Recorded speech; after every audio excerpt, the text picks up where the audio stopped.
नमस्कार दोस्तों, स्वागत है आपका आज के नए भूतिया एपिसोड में। मैं आशा करती हूँ कि आप सब लोग ठीक होंगे। दोस्तों, आज मैं फिर से आपके सामने एक ऐसी खौफनाक भूतिया घटना लेकर आई हूँ जो कि एक सत्य घटना पर आधारित है, जो मुझे पूनम नाम की लड़की ने मेरे इंस्टाग्राम अकाउंट पर लिखकर भेजी थी। दोस्तों, ये उनकी ज़िंदगी की ऐसी खौफनाक घटना है जिसे वो आज भी याद करते हैं तो बहुत ज़्यादा डर जाते हैं। तो चलिए उनकी कहानी शुरू करते हैं। दोस्तों, पूनम जी ने हमें बताया कि ये कहानी लखनऊ के गदौली नामक गांव की है, जब वो उस गांव में रहा करते थे। और ये कहानी आज से लगभग 6-7 साल पुरानी है। पूनम जी ने बताया कि उनके घर में उनके मम्मी पापा, 2 बहनें और एक भाई रहा करता था। उस समय गेहूं बीजने का काम किया करते थे और वो काम रात रात भर चला करता था, तो इसीलिए उनके मम्मी पापा रात को भी खेतों में काम किया करते थे। और वो, उनकी 2 बहनें और एक भाई, वो सभी रात को खाना बनाकर खेतों में उनके पास खाना लेकर जाया करते थे। तो दोस्तों, जैसे ही वो एक दिन खेतों में गए, तो आप तो जानते ही हैं कि खेतों में उस टाइम छोटी छोटी कब्रें हुआ करती थी। उस टाइम जो लोग मरते थे उन्हें वही दफना दिया करते थे या जला दिया करते थे, तो इसी वजह से वहाँ पे कब्रें बनी होती थी। तो जब वो चले गए तब तो उनके साथ कुछ नहीं हुआ, लेकिन जब वो वापसी आ रहे थे तो उनके भाई ने देखा कि उन कब्रों के पास एक काला साया, एक औरत थी जिसके काले लंबे बाल थे और उसने काले कपड़े पहने हुए थे, लेकिन उसका चेहरा दिखाई नहीं दे रहा था क्योंकि उस टाइम बहुत ज़्यादा अंधेरा था। तो उसने अपनी बहन को आवाज़ दी, उसने कहा कि दीदी देखो वहाँ पे क्या है। तो जब उन्होंने देखा तो उसकी बहन भी बहुत ज़्यादा डर गई, सभी बहुत ज़्यादा डर गए थे। तो पूनम ने सोचा कि अगर मैं अभी इनको कुछ कहूँगी तो ये लोग बहुत ज़्यादा डर जाएंगे।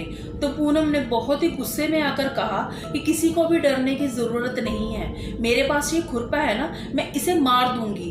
तो इतना सुनते ही वो जो काला साया था वो पेड़ के अंदर समा गया और सभी लोगों ने ये देखा और वो बहुत ज़्यादा डर गए थे। लेकिन पूनम अपने भाई बहनों को लेकर अपने घर चली गई। घर जाकर जब सुबह उनके मम्मी पापा आए तो उन्होंने सारी बात उनको बताई। तो पूनम के मम्मी पापा ने उन्हें बताया कि उस जगह पर भूत प्रेतों का वास है, वहाँ ऐसी घटनाएं होती ही रहती हैं और ऐसी चीजें हथियारों से डरती है। शुक्र है कि तुम्हारे पास उस दिन हथियार था, इसी वजह से तुम लोग बच गए, उन्होंने तुम्हारा कुछ भी नहीं बिगाड़ा। लेकिन आगे कभी भी तुम खेतों में आओ तो अपने पास कोई ना कोई ऐसी चीज जरूर लेकर आना जिससे तुम्हारी रक्षा हो सके।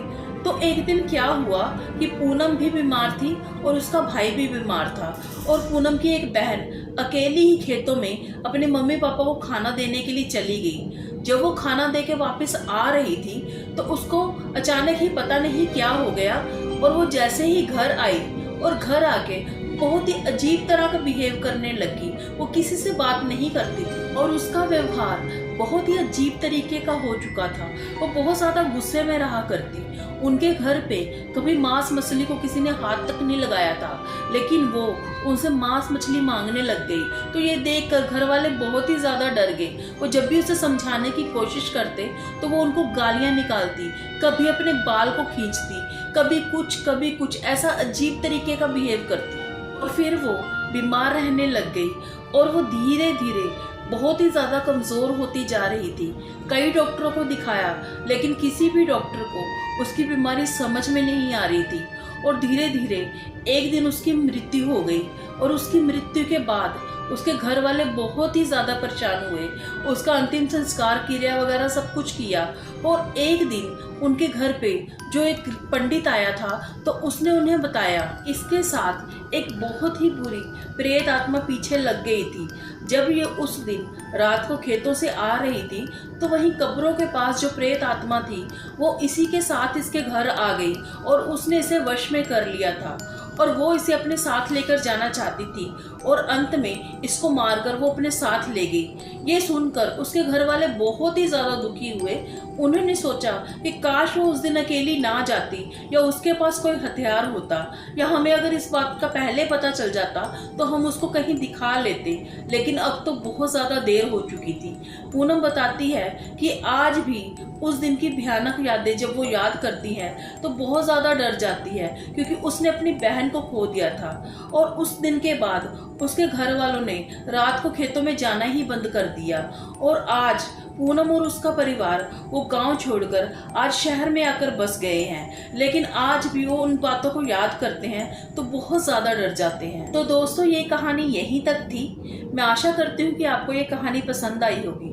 दोस्तों, मेरी आपसे एक रिक्वेस्ट है कि अगर आपको मेरी वीडियो पसंद आती है तो प्लीज़ मेरे चैनल को सब्सक्राइब ज़रूर कर लिया करो और मेरी वीडियो को लाइक और शेयर ज़रूर कर दिया करो, ताकि मैं ऐसी ही वीडियो आपके सामने लाती रहूं। और अगर आपके पास भी ऐसी कोई स्टोरी है तो मुझे मेरे इंस्टाग्राम अकाउंट पर लिख भेजिएगा।